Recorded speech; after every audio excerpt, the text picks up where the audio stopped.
ക്രൂശിക്കപ്പെട്ട ക്രിസ്തുവിനെ പ്രസംഗിക്കുന്നു. ദൈവ തിരുനാമത്തിന് മഹത്വം ഉണ്ടാകട്ടെ. ഉൽപ്പത്തി പുസ്തകം 12-ാം അധ്യായം 1-2 വാക്യങ്ങൾ. യഹോവ അബ്രാമിനോട് അരുളി ചെയ്തത് എന്തെന്നാൽ, നീ നിൻ്റെ ദേശത്തെയും ചാർച്ചക്കാരെയും പിതൃഭവനത്തെയും വിട്ട് പുറപ്പെട്ട് ഞാൻ നിന്നെ കാണിപ്പാനിരിക്കുന്ന ദേശത്തേക്ക് പോകാം. ഞാൻ നിന്നെ വലിയൊരു ജാതിയാക്കും, നിന്നെ അനുഗ്രഹിച്ച് നിൻ്റെ പേര് വലുതാക്കും. നീ ഒരു അനുഗ്രഹമായിരിക്കും. നിന്നെ അനുഗ്രഹിക്കുന്നവരെ ഞാൻ അനുഗ്രഹിക്കും, നിന്നെ ശപിക്കുന്നവരെ ഞാൻ ശപിക്കും. നിന്നിൽ ഭൂമിയിലെ സകല വംശങ്ങളും അനുഗ്രഹിക്കപ്പെടും. 7 അനുഗ്രഹങ്ങൾ അബ്രഹാമിന് ദൈവം നൽകുകയാണ്. 7 അനുഗ്രഹങ്ങൾ. അതെല്ലാം അനുഗ്രഹങ്ങളുടെ വാഗ്ദത്തങ്ങളാണ്. ലഭിക്കാൻ പോകുന്ന അനുഗ്രഹങ്ങളുടെ വാഗ്ദത്തങ്ങൾ. ദൈവം നമ്മെ വിളിക്കുമ്പോൾ, ദൈവം നമ്മെ പുറപ്പെടുവിക്കുമ്പോൾ, ദൈവത്തിൻ്റെ അരുളപ്പാട് നമുക്ക് തരുമ്പോൾ ദൈവം നമുക്ക് വാഗ്ദത്തങ്ങൾ തരികയാണ്. ദൈവം നമ്മോടൊരു കാര്യം കൽപ്പിക്കുന്നുണ്ടെങ്കിൽ ദൈവം നമുക്ക് അനുഗ്രഹത്തിൻ്റെ വാഗ്ദത്തം തരുന്നുണ്ട്. ദൈവം ഒരിക്കലും നമുക്ക് ദോഷം വരാനായി ഒന്നും സംസാരിക്കുന്നില്ല. അനുഗ്രഹിപ്പാനായിട്ടാണ് ദൈവം സംസാരിക്കുന്നത്. അനുഗ്രഹം നമുക്ക് തരാനായിട്ടാണ് ദൈവം സംസാരിക്കുന്നത്. നമ്മെ ശാപകരമായ സകലത്തിൽ നിന്നും വിമോചിപ്പിച്ച് അനുഗ്രഹത്തിൻ്റെ സമൃദ്ധിയിലേക്ക് ആനയിക്കാനാണ് ദൈവം നമ്മോട് സംസാരിക്കുന്നത്. ദൈവം അബ്രഹാമിനെ വിളിച്ചു.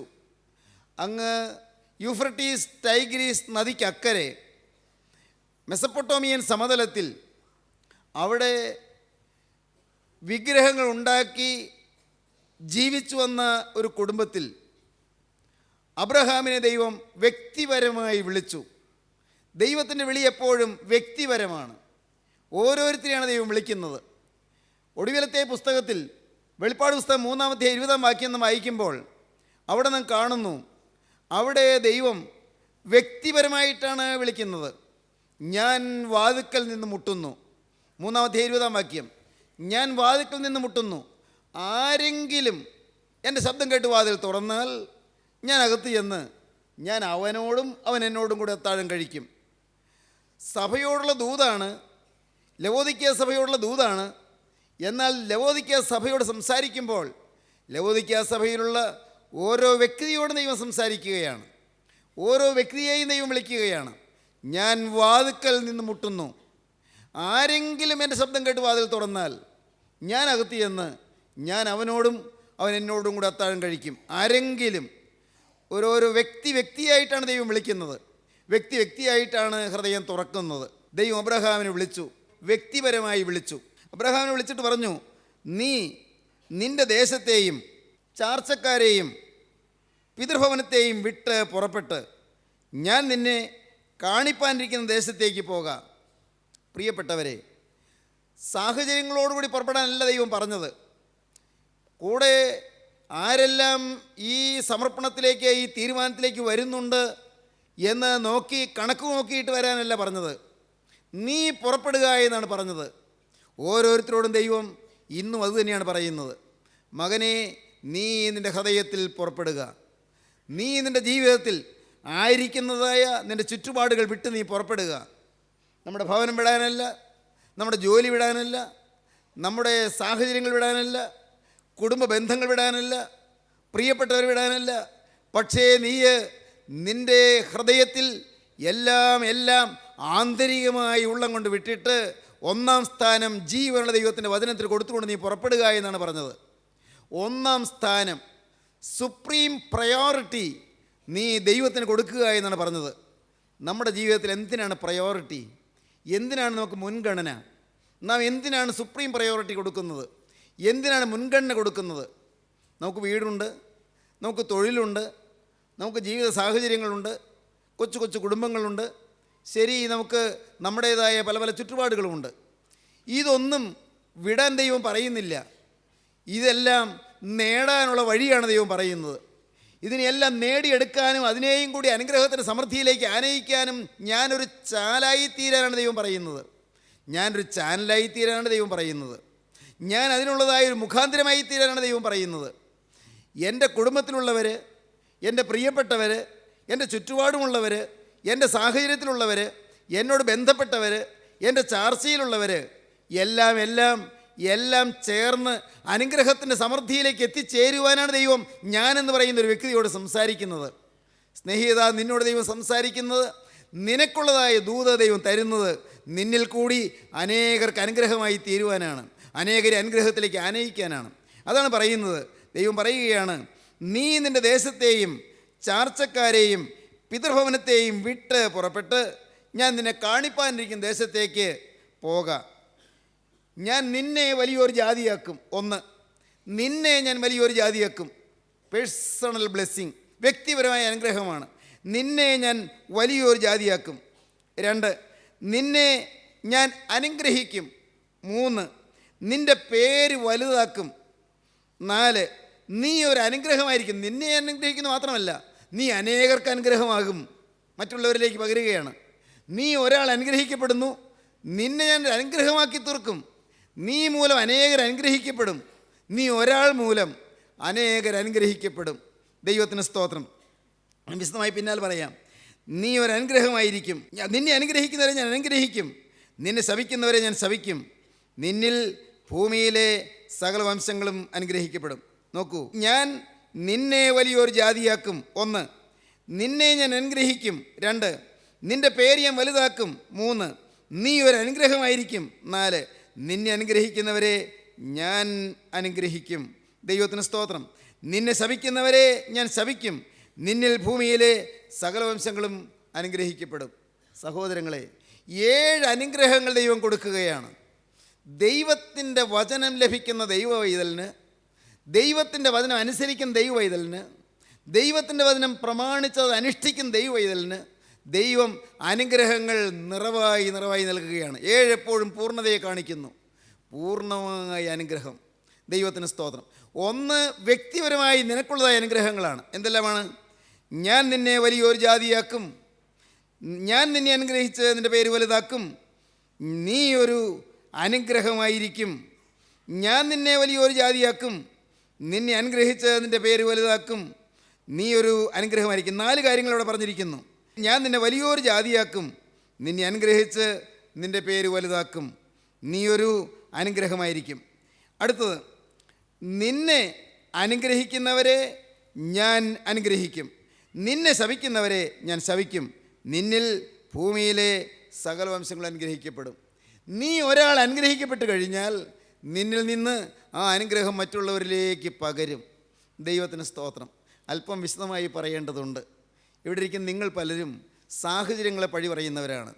എനിക്ക് സാധിക്കുന്നില്ല, എൻ്റെ ചുറ്റുപാട് അനുകൂലമല്ല, എൻ്റെ സാഹചര്യത്തിൽ എൻ്റെ മക്കൾ പ്രതികൂലമായിട്ടാണ് നിൽക്കുന്നത്, അവരെ ജീവിതം ഉഴപ്പിക്കളയുന്നു, അവർക്ക് പഠിക്കാൻ താല്പര്യമില്ല, അവർ ചുമതലാബോധമുള്ളവരെ കാണുന്നില്ല, അവരെ എല്ലാ വിധത്തിലും കുടുംബത്തിലൊരു ശല്യമായിട്ടാണ് തീർന്നിരിക്കുന്നത്, വീട്ടിലെന്നും വഴക്കുണ്ടാക്കുന്നു, എപ്പോഴും ബഹളവും പിണക്കവും അഭിപ്രായ വ്യത്യാസവും ഭിന്നതയും ഒച്ചപ്പാടും തന്നെയാണ്, കുടുംബത്തിലൊരു സ്വൈര്യം കിട്ടുന്നില്ല, എൻ്റെ ഭർത്താവ് ഒരു അനുകൂലമായി സംസാരിക്കുന്ന മനുഷ്യനല്ല, പലപ്പോഴും ദുശ്ശീലങ്ങൾക്ക് അടിമയാണ്, അദ്ദേഹം മദ്യപാനത്തിൻ്റെ അടിമയായി തീർന്നിരിക്കുന്നു, അദ്ദേഹം പലപ്പോഴും കോപിച്ച് കോപഭ്രാന്തോടുകൂടി സംസാരിക്കുകയും പെരുമാറുകയും ചെയ്യുന്നു, പലപ്പോഴും വീട്ടിൽ കലക്കമുണ്ടാക്കുന്നു, പിള്ളേർക്ക് പഠിക്കാൻ പോലും പറ്റാത്ത രീതിയിലുള്ള കോപാവേശമാണ് അദ്ദേഹത്തിന്. അല്ല, എൻ്റെ ഭാര്യ ഒരു വിവേകമില്ലാത്തവളാണ്, ഒരു പരിജ്ഞാനമില്ലാത്തവളാണ്, ഒരു കാര്യപ്പെടുപ്പുമില്ല, കാര്യങ്ങളൊന്നും വേണ്ടതുപോലെ ചെയ്യുന്നില്ല, ഒരു കാര്യത്തിനൊരു അടുക്കും വെടിപ്പുമില്ല, എല്ലാം കുഴഞ്ഞു മറിഞ്ഞ് കിടക്കുന്നു, എല്ലാം അലങ്കോലപ്പെട്ട് കിടക്കുന്നു, കുടുംബത്തിൽ ഒരു കാര്യം പറഞ്ഞാൽ അതുപോലെ നടത്താൻ എനിക്ക് സാധിക്കുന്നില്ല, കുടുംബത്തിലെല്ലാം എനിക്ക് പ്രതികൂലം. അല്ല, എൻ്റെ സാമ്പത്തികമായ സ്ഥിതി വളരെ വിഷമം, എനിക്ക് കുടുംബത്തിൽ ഐക്യം ഉണ്ടെങ്കിൽ പോലും സാമ്പത്തികമായ വലിയ തകരാറിലാണ്, കടം വന്ന് കയറിയിരിക്കുന്നു, എൻ്റെ സാഹചര്യങ്ങളെല്ലാം എനിക്ക് പ്രതികൂലം. ഇങ്ങനെയുള്ള ഈ സാഹചര്യത്തിൽ ഞാൻ എങ്ങനെ ദൈവത്തോടു കൂടെ പോകും? എങ്ങനെ ഞാൻ ദൈവത്തിന് വേണ്ടി ജീവിക്കും? ഒരു സമർപ്പണം എടുക്കാമെന്ന് വെച്ചാൽ ആ സമർപ്പണപ്രകാരം ജീവിക്കാൻ പറ്റാത്ത സാഹചര്യങ്ങളാണ് എനിക്കുള്ളത്. എൻ്റെ ജോലി അതിന് അനുകൂലമായ സ്ഥലത്തല്ല, അതിന് അനുകൂലമായ ചുറ്റുപാടല്ല, ഞാൻ ജോലി ചെയ്യുന്ന സ്ഥാപനത്തിൽ ദൈവമേ എന്ന് വിളിക്കാൻ പറ്റിയ ഒരു സാഹചര്യം ഒട്ടുമില്ല, ഞാൻ വല്ലാതെ വിഷമിക്കുകയാണ്. ഇങ്ങനെ നാം സാഹചര്യങ്ങളെ പഴി പറഞ്ഞ് കഴിയുകയാണ്. എന്നാൽ പ്രിയപ്പെട്ടവരെ, ഞാൻ നിങ്ങളോട് പറയട്ടെ, നിങ്ങൾ ഒറ്റയ്ക്കൊരാൾ നിങ്ങൾ ഭവനത്തിൽ, നിങ്ങളുടെ ഓഫീസിൽ, നിങ്ങൾ ജോലി ചെയ്യുന്നിടത്ത്, നിങ്ങളുടെ നാട്ടിൽ, നിങ്ങൾ നിൽക്കുന്നിടത്ത് വിശുദ്ധനായി വിശ്വസ്തനായി നിൽക്കാൻ നിങ്ങൾക്ക് തീരുമാനിക്കാമോ? ജീവനുള്ള ദൈവത്തിൻ്റെ വചനം അനുസരിച്ച് നിൽക്കാൻ നിങ്ങൾക്ക് തീരുമാനിക്കാമോ? ഇത് ലളിതമായൊരു കാര്യമല്ല, പക്ഷേ ലളിതമാണെന്ന് ഞാൻ പറയും. ദൈവത്തിന് സ്തോത്രം. ദൈവത്തിൻ്റെ വലിയ നാമം മഹത്വപ്പെടട്ടെ. ഞാൻ സമാധാനത്തോടെ പറയുകയാണ്, സന്തോഷത്തോടെ പറയുകയാണ്.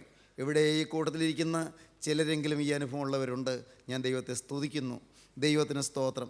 ജീവനുള്ള ദൈവത്തിനായി സാഹചര്യങ്ങളെല്ലാം പ്രതികൂലമായപ്പോഴും എല്ലാം വിഘ്നങ്ങൾ മാത്രം കണ്ടുകൊണ്ടിരുന്നപ്പോഴും പ്രതിസന്ധികൾ ജീവിതത്തിൽ ഇങ്ങനെ ധാരാളമായി വന്ന് ആഞ്ഞടിച്ചപ്പോഴും ക്രിസ്തുവിൻ്റെ നാമത്തിൽ നിന്ന് കുറേ പേരെങ്കിലും ഈ വാക്കുകളെ കേൾക്കുന്നുണ്ട്. അവർക്ക് വേണ്ടി ഞാൻ ദൈവത്തെ സ്തുതിക്കുകയാണ്. ദൈവത്തിന് സ്തോത്രം. ഏത് സാഹചര്യത്തിലും പ്രിയപ്പെട്ടവരെ, വേണമെങ്കിൽ നമുക്ക് ദൈവത്തോട് നിൽക്കാം. ഏത് സാഹചര്യത്തിലും ഞാൻ ആവശ്യക്കാരനാണോ, എനിക്കെൻ്റെ യേശു വേണം, യേശു എന്നിൽ പ്രസാദിക്കണം, ദൈവം പ്രസാദിക്കുന്ന ഒരു മകനായി എനിക്ക് ജീവിക്കണം, ദൈവത്തെ പ്രസാദിപ്പിക്കുന്ന ഒരു മകളായി എനിക്ക് ജീവിക്കണം എന്ന് നിങ്ങൾക്ക് താല്പര്യമുണ്ടോ, നിങ്ങൾക്ക് ദാഹമുണ്ടോ, എങ്കിൽ നിങ്ങൾക്ക് തീർച്ചയായും ജയജീവിതം സാധ്യമാണ്. ദൈവത്തിന് സ്തോത്രം. വേണമെങ്കിൽ സാധിക്കും. 12-ാം സങ്കീർത്തനത്തിലാണ് പറയുന്നത്, ഇപ്പോൾ ഞാൻ എഴുന്നേൽക്കും, രക്ഷയ്ക്കായി കാംക്ഷിക്കുന്നവനെ ഞാൻ ഇതിലാക്കുമെന്ന് യഹോവ അരുളി ചെയ്യുന്നു. രക്ഷയ്ക്ക് വേണ്ടി ആരൊരാൾ കാംക്ഷിക്കുന്നുവോ അവനെ രക്ഷയിലാക്കാൻ ദൈവമുണ്ട്. ദൈവത്തിന് സ്തോത്രം. ഇപ്പോൾ ഞാൻ എഴുന്നേൽക്കും, ജീവനുള്ള ദൈവം എഴുന്നേറ്റ് വരുമെന്നാണ് പറയുന്നത്. എന്തിന്? ഇപ്പോൾ ഞാൻ എഴുന്നേൽക്കും, രക്ഷയ്ക്കായി കാംക്ഷിക്കുന്നവനെ ഞാനിതിലാക്കുമെന്ന് യഹോവ അരുളി ചെയ്യുന്നു. ദൈവത്തിന് സ്തോത്രം. രക്ഷയ്ക്ക് വേണ്ടിയുള്ള ദാഹം നോക്കുണ്ടോ? ഉണ്ട് എന്ന് നിങ്ങൾ പറയുന്നതാണ്, നിങ്ങൾ ഭാവിക്കുന്നതാണ്, നിങ്ങൾ സ്വയം തൃപ്തിപ്പെടുന്നതാണ്. അല്ല പ്രിയരെ, വാസ്തവമായി പാവം കൂടാതെ ജീവിക്കണം എന്നുള്ളതായി നിർബന്ധമുണ്ടോ? ഞാൻ നിങ്ങൾക്ക് പറഞ്ഞു തരാം. പാവം കൂടാതെ ജീവിക്കണം നിർബന്ധമുണ്ടോ? പാപത്തിൻ്റെ പ്രലോഭനങ്ങളില്ലെന്നല്ല ഞാൻ പറഞ്ഞത്, പാപത്തിൻ്റെ പ്രേരണകൾ ഉണ്ടാവില്ലെന്നല്ല പറഞ്ഞത്, പാപത്തിൻ്റെ ആ ടെംപ്റ്റേഷൻസ് നിങ്ങളുടെ ജീവിതത്തിൽ അലയടിക്കുകയില്ല എന്നല്ല പറഞ്ഞത്. പ്രിയപ്പെട്ടവരെ, പാപത്തിൻ്റെ സാഹചര്യങ്ങൾ വരില്ലെന്നുമല്ല പറഞ്ഞത്. വരും, പാപം ചെയ്യാനുള്ള സാഹചര്യങ്ങൾ വരും, പാപത്തിൻ്റെ ചുറ്റുപാടുകൾ വരും. എന്നാൽ അങ്ങനെയുള്ള സാഹചര്യം വരുമ്പോൾ തന്നെ നാം ജീവനുള്ള ദൈവത്തെ മുൻനിർത്തി ജീവിക്കുന്ന ഒരു ദൈവവൈദ്യരാണെങ്കിൽ അപ്പോൾ നിങ്ങൾക്ക് ആ സമയം, എൻ്റെ കർത്താവേ, ഞാൻ നിൻ്റെ തിരുവചനം ഓർക്കുന്നു, പാപത്തോട് പോരാടുന്നതിൽ നിങ്ങൾ പ്രാണത്യാഗത്തോളം എതിർത്ത് നിന്നിട്ടില്ല എന്ന് നിൻ്റെ തിരുവചനമുണ്ടല്ലോ. കർത്താവേ, ഞാൻ പ്രാണത്യാഗത്തോളം എതിർത്ത് നിന്ന് ഞാൻ പോരാടും. ദൈവത്തിന് സ്തോത്രം. ദൈവത്തിൻ്റെ വലിയ നാമം മഹത്വപ്പെടട്ടെ. സഹോദരങ്ങളെ, തിരുവചനം പറയുന്നു, പിശാചിനോട് എതിർത്ത് നിൽപ്പീൻ, എന്നാൽ നിങ്ങളെ വിട്ട് ഓടിപ്പോകും. യേശുവിൻ്റെ നാമത്തിൽ നിങ്ങൾക്ക് പിശാചിനോട് എതിർത്ത് നിൽക്കാം.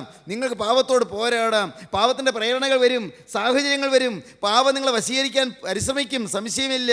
പിശാച് അവൻ വഞ്ചകനാണ്, അവൻ ലജ്ജയില്ലാത്ത ശത്രുവാണ്, അവൻ നാണിച്ച് പിന്മാറുന്നവനല്ല. 1 തോറ്റുമല്ല 10 തോറ്റു അവൻ പിന്മാറില്ല. തോൽപ്പിച്ച് അടങ്ങൂ എന്നുള്ള വാശിയോടുകൂടി അവൻ പിന്നെയും വരും. പക്ഷേ ഞാൻ പിശാചിനോട് തോൽക്കുകയില്ല.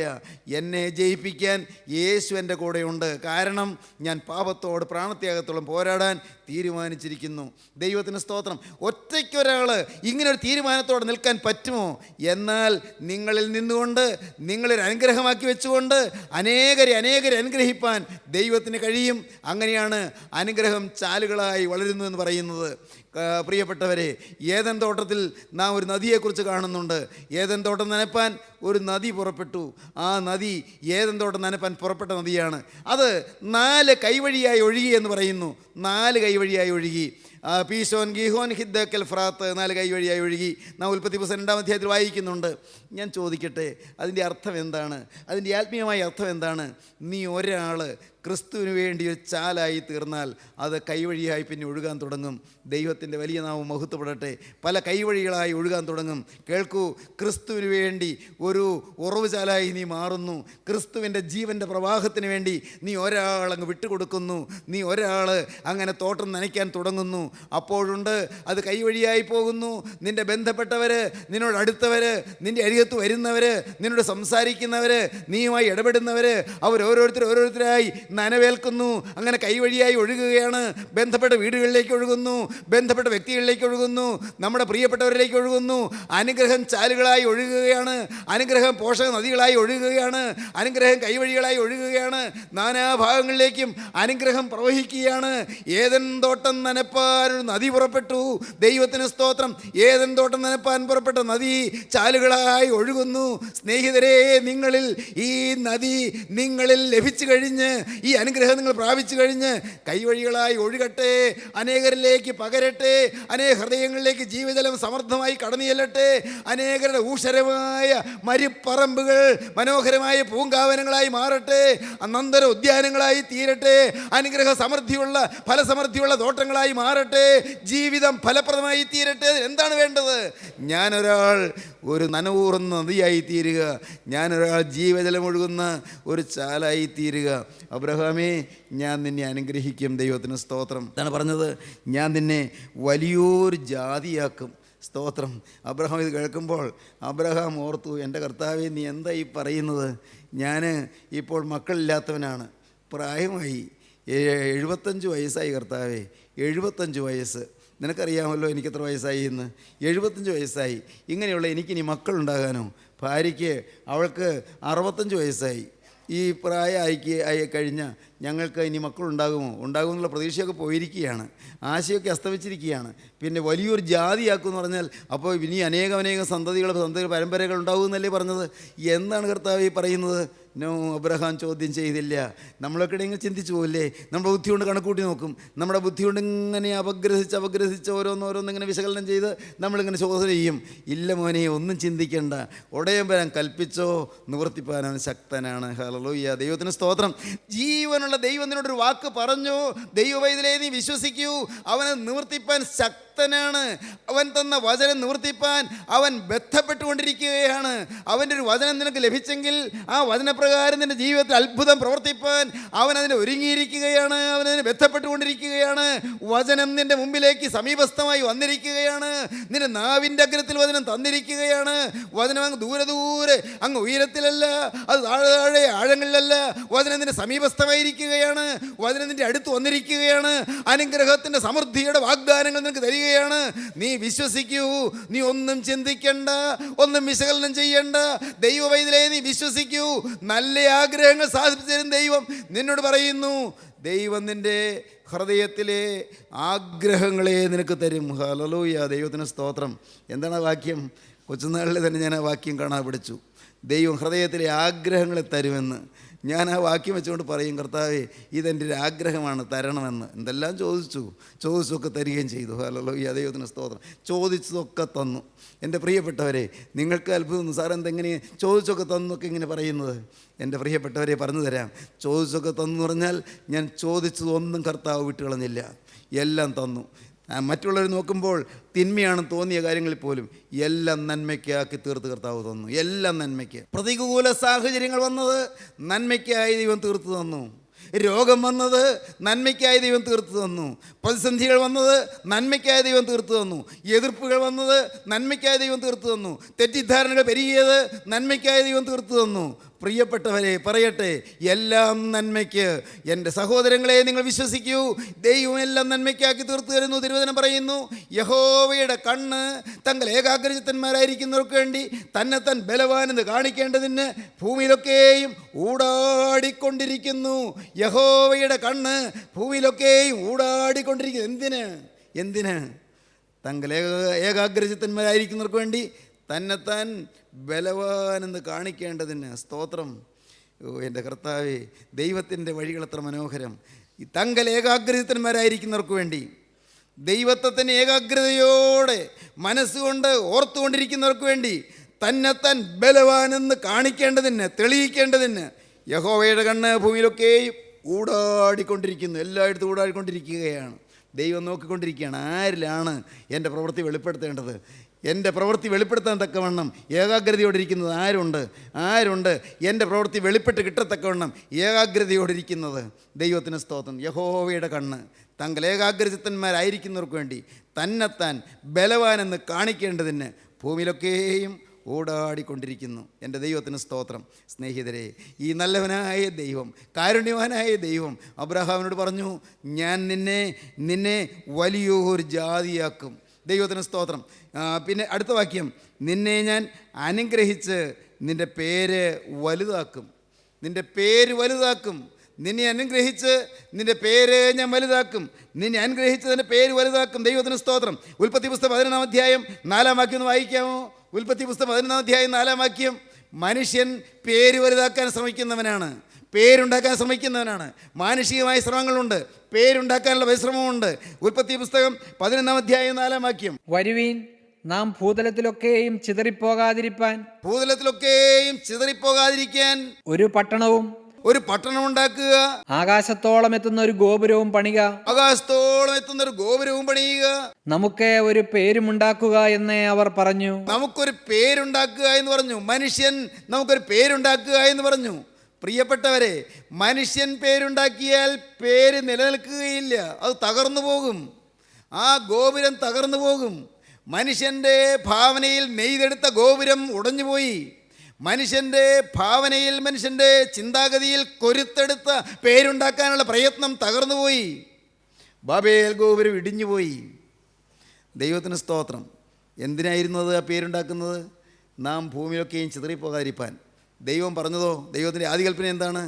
നിങ്ങൾ ഭൂമിയിലൊക്കെയും സന്താനപുഷ്ടിയുള്ളവരായി വർദ്ധിച്ച് പെരുകുവീൻ. ഭൂമിയിലൊക്കെയും സന്താനപുഷ്ടിയുള്ളവരായി വർദ്ധിച്ച് പെരുകുവീൻ എന്നുള്ള ദൈവത്തിൻ്റെ വചനം നിൽക്കുമ്പോൾ മനുഷ്യൻ പറയുന്നു, നമുക്കെങ്ങും പോകണ്ട, നമുക്കിവിടെ ഒരുമിച്ച് ജീവിക്കാം, ഇവിടെ തന്നെ ഒരുമിച്ച് ജീവിക്കാം. ആദ്യകാലങ്ങളിലൊക്കെ ഞാൻ പണ്ട് വേദപുസ്തകം വായിക്കുമ്പോൾ അത് അവരുടെ നല്ലൊരു ആഗ്രഹമായിരുന്നല്ലോ, അവർ ഒരുമിച്ച് ജീവിക്കുക എന്നല്ലേ വിചാരിച്ചുള്ളൂ. വലിയൊരു ഗോപുരം പണിയാൻ ഉദ്ദേശിച്ചു. ദൈവം എന്തിനാ അത് കലക്കിക്കളഞ്ഞ, അവിടെ ഭാഷ കലക്കിക്കളഞ്ഞതിന് ദൈവം എന്തിനാ അത് ഉടച്ചു കളഞ്ഞത്? എൻ്റെ ഈ ചെറുമനസ്സിൽ അങ്ങനെയുള്ള ചിന്തകളൊക്കെ ഒന്നുണ്ടായിരുന്നു. പിന്നെയല്ലേ മനസ്സിലായത്, മനുഷ്യനെക്കുറിച്ചുള്ള ദൈവത്തിൻ്റെ ഉദ്ദേശം അവൻ ഭൂമിയിലൊക്കെയും പരക്കണമെന്നാണ്. അവൻ ഒരിടത്ത് മാത്രം തമ്പടിച്ച് നിന്നാൽ പോരാ, ഭൂമിയിലൊക്കെയും പരന്ന് വ്യാപിക്കണം, സന്താന പുഷ്ടിയുള്ളവരായി പെരുകണം. അത് ദൈവത്തിൻ്റെ ആഗ്രഹമാണ്, അത് ദൈവിക പദ്ധതിയാണ്. എന്നാൽ മനുഷ്യൻ പറയുന്നു, നാം പിരിഞ്ഞു പോകരുത്, എങ്ങും പോകരുത്, ഇവിടെ തന്നെ പാർത്താൽ മതി, ഇവിടെ തന്നെ ഇരുന്നാൽ മതി, ഇവിടെ തന്നെ നമുക്ക് ഒരുമിച്ച് കൂടിയാൽ മതി, ഇവിടെ തന്നെ ഒരുമിച്ച് കൂടിച്ചേർന്ന് ഇരുന്നാൽ മതി, നമുക്കൊരു ഗോപുരം ഉണ്ടാക്കാം, ആകാശത്തോളം പൊക്കമുള്ള ഒരു ഗോപുരം ഉണ്ടാക്കാം, ഒറ്റ ജാതിയായി നിന്നാൽ മതി പറഞ്ഞു. കേട്ടാൽ ഇമ്പമായി നല്ല അഭിപ്രായം തോന്നും. ദൈവിക പദ്ധതിക്കെതിരാണത്. അപ്പോൾ ഇതെന്തുണ്ടായി? നമുക്കൊരു പേരുണ്ടാക്കാനുള്ള ശ്രമം അത് നഷ്ടപ്പെട്ടു. എന്നാൽ സഹോദരങ്ങളെ, എന്താണ് ഉണ്ടായത്? ഇവിടെ ദൈവം നിശ്ചയിച്ചു മനുഷ്യന് പേരുണ്ടാക്കി കൊടുക്കണമെന്ന്. അബ്രഹാമിന് ഒരു പേരുണ്ടാക്കി കൊടുത്തു. ദൈവത്തിൻ്റെ വലിയ നാമം മഹത്വപ്പെടട്ടെ. ഞാൻ നിങ്ങളോട് ചോദിക്കട്ടെ, നമുക്ക് നാം പേരുണ്ടാക്കണ്ട, നമുക്ക് നാം സമ്പാദിക്കണ്ട, നമുക്ക് നാം സ്വയം ഉയരണ്ട, നമുക്ക് നാം സ്വയം വർദ്ധിക്കണ്ട, നമുക്ക് നാം സ്വയം വളരണ്ട. കർത്താവേ, നിൻ്റെ മഹത്വത്തിന്, നീ കൽപ്പിക്കുന്നതിനൊത്തവണ്ണം, നിൻ്റെ വചനപ്രകാരം യേശുവേ എല്ലാം നിൻ്റെ മഹത്വത്തിനായി. നിങ്ങൾക്കങ്ങ് തീരുമാനിക്കാൻ പറ്റുമോ? കർത്താവേ, നിൻ്റെ മഹത്വത്തിനായി. യേശുവേ, എൻ്റേതില്ല, എൻ്റേതെല്ലാം തീർന്നു, നിൻ്റെ മഹത്വം മാത്രം. കർത്താവേ, എൻ്റെ പേര് വലുതാകണ്ട. ദൈവത്തിന് സ്തോത്രം.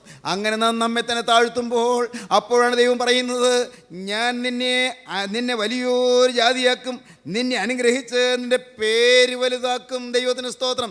നിന്നെ ഞാൻ അനുഗ്രഹിച്ച് നിൻ്റെ പേര് വലുതാക്കും. ദൈവജനമേ, നിങ്ങൾ വിശ്വസിക്കൂ. നിങ്ങൾ ദൈവത്തിൻ്റെ വചനമനുസരിച്ച് പുറപ്പെട്ടാൽ അവൻ നിങ്ങളെ വാലല്ല തലയാക്കും. അവൻ നിങ്ങളെ അനുഗ്രഹിക്കും, നിങ്ങളുടെ പേര് വലുതാക്കും. നിങ്ങൾ മൂലം സകല ജാതികൾ അനുഗ്രഹിക്കപ്പെടും, തലമുറകൾ അനുഗ്രഹിക്കപ്പെടും.